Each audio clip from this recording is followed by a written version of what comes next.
Hello and welcome to 5 Year Club video number 151. It's good to be back. It's good to be back and not be too rushed and not have a headache. And one thing I wanted to talk a little bit about was when I plan to do a video every single day this year, I didn't think about, the days where I would be on a trip and I would need to plan ahead. And I didn't think about nights in 2018 when I just would not want to do anything and would not want to film the video.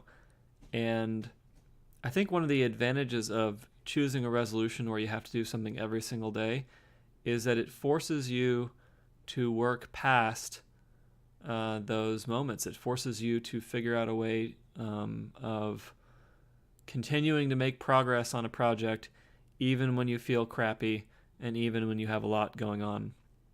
And that's kind of an unexpected benefit.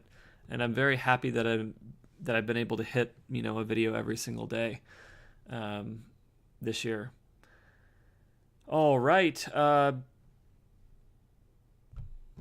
one of the reasons why I want to do a video every day this year is because I wanted to give people a place to go that encourages savings, and I wanted there to always be a video that you haven't seen. I wanted there to be so many videos that there was no way anybody was going to watch all the videos, because having that place to go where you know that other people are sacrificing and other people are saving, it makes it a lot easier to save yourself. At least it was a lot easier for me to understand that it wasn't some isolated weird thing I was doing. There were a lot of other people doing the same thing. They were just spread out.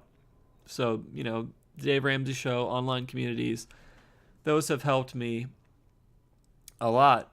And similar to the fact that there are a lot of people geographically around the world that are saving and sacrificing and learning about this stuff, it's also been very helpful for me to understand that people throughout time have been facing these issues over and over again. Money issues, emotional issues around denying yourself consumption, saying no to things, planning for the future. This has been happening for literally thousands of years. And when you read about all of the historical things that have happened in people's stories throughout history and the way the governments have handled it throughout history, you realize, this really isn't that complicated. And you're able to lay out, you're able to basically see what the range of behaviors are going to be and what the range of outcomes are going to be.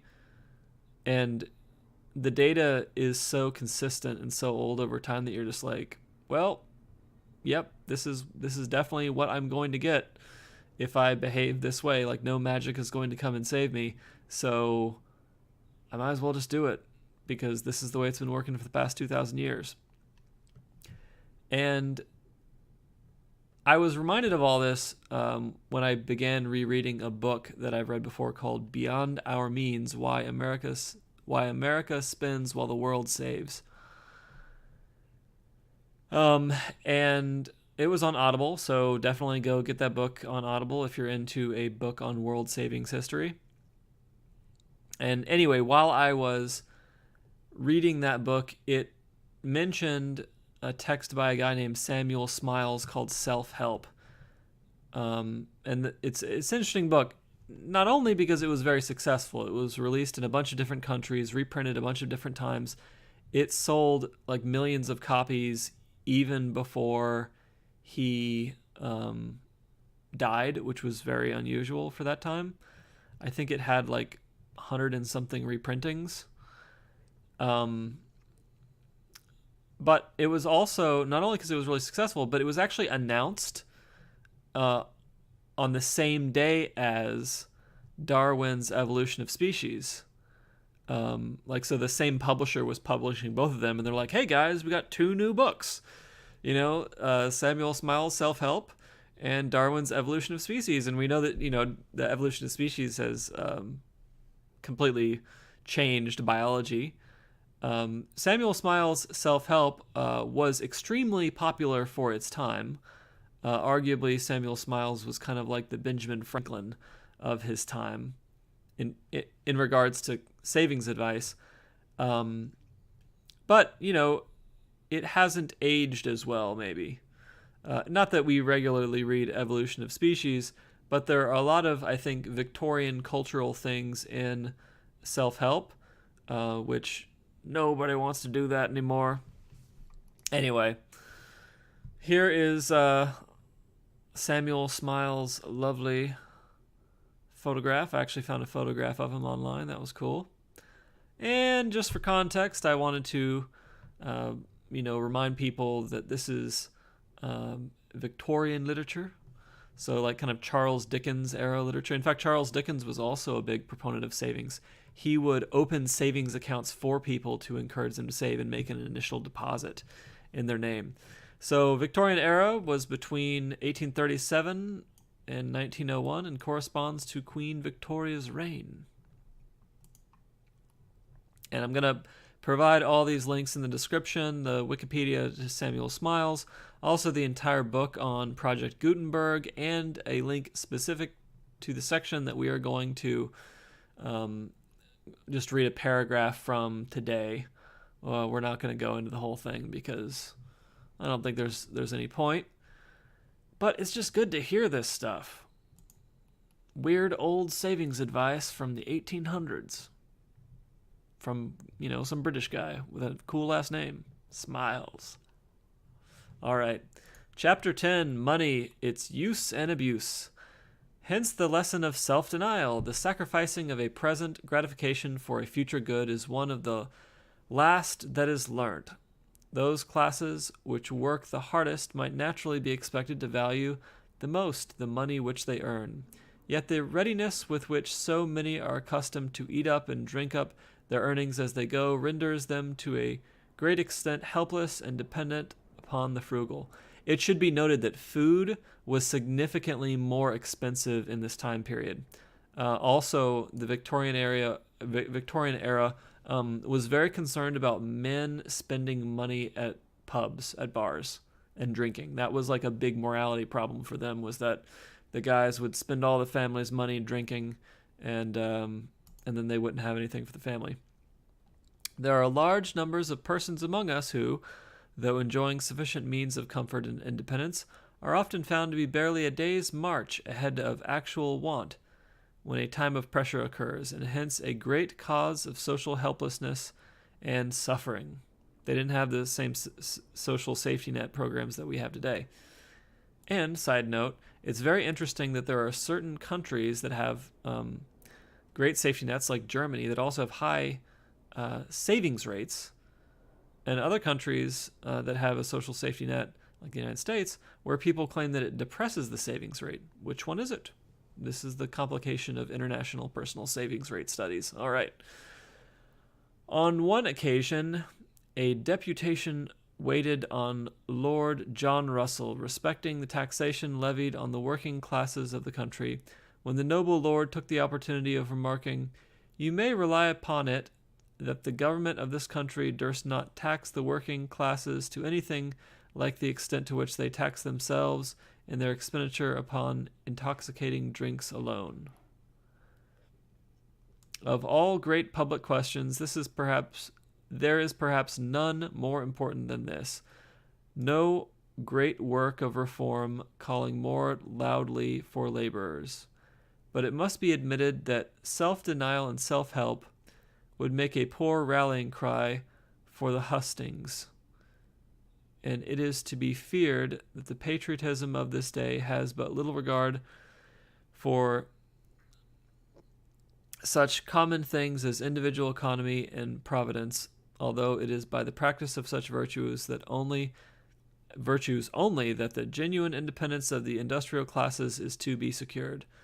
Prudence, frugality, and good management, said Samuel Drew, the philosophical shoemaker, are excellent artists for mending bad times. They occupy but little room in any dwelling, but would furnish a more effectual remedy for the evils of life than any reform bill that ever passed the houses of Parliament.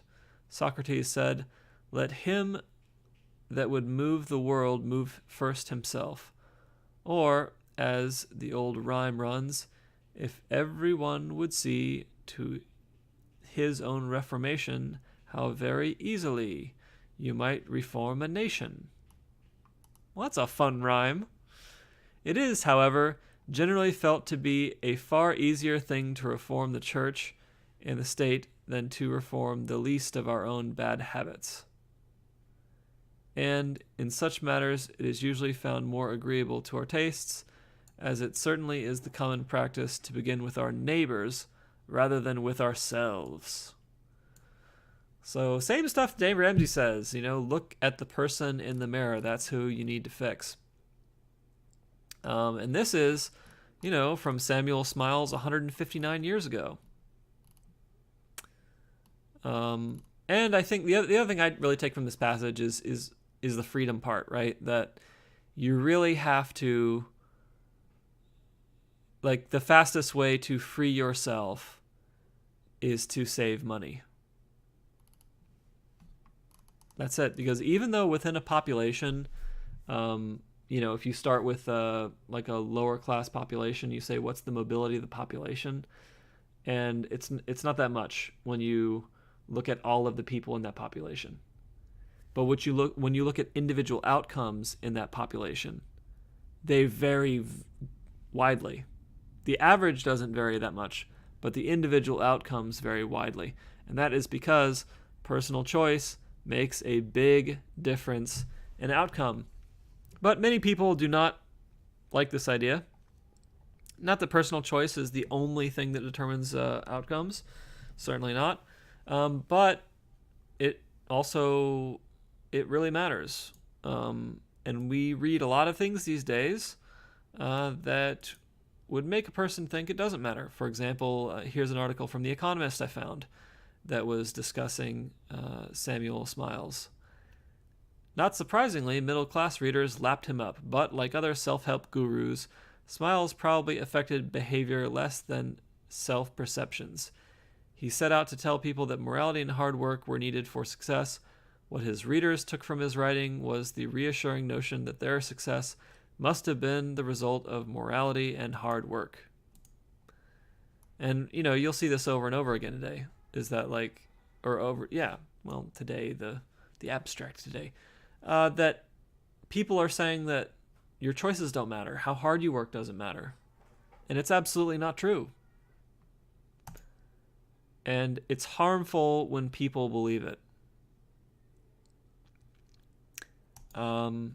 So that's it for Samuel Smiles today. Turns out like action was connected with result back 160 years ago. Still is. And here is a video that I like, that I listen to when I'm trying to motivate myself to get going.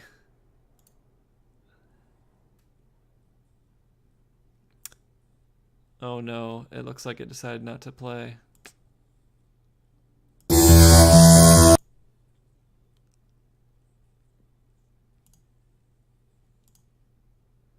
Okay, I don't think it's picking it up. Let's see, why is it not picking it up?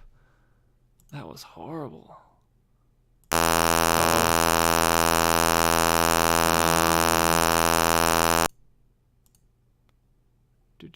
Okay.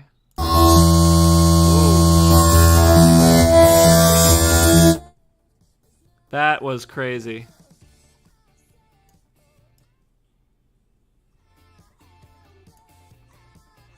All right, let's see if I can get this to go. I'm too far into the video, guys, to refilm this. I'm sorry. I can't believe how crazy this is. All right, I'm gonna fade myself out, and then I'm gonna try to play the video.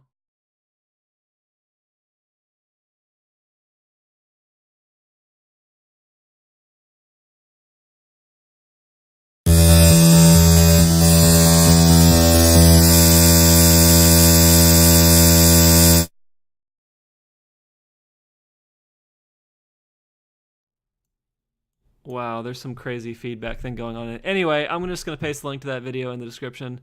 Sorry that This thing is so messed up. I really can't. It fascinates me that it has so much trouble capturing desktop audio. Oh, and then finally, here's a poster that one of my friends found that he wanted to post to some guitar students, just talking about your attitude towards talent impacts your outcome. So if you think that talent is set and you either have it or you don't, then you're not going to do as well as if you believe that talent can be grown and learn over time. There's something called there's innate talent, but there's also something called acquired talent, and acquired talent plays a huge role in what people are able to do. So yeah, if you think talent is innate and fixed, then you plateau or quit. But if you think that talent can be developed and grown, you can get better and better. All right, that's it for 5-Year Club video number 151. Sorry about the terrible robot noises. And have a fabulous evening.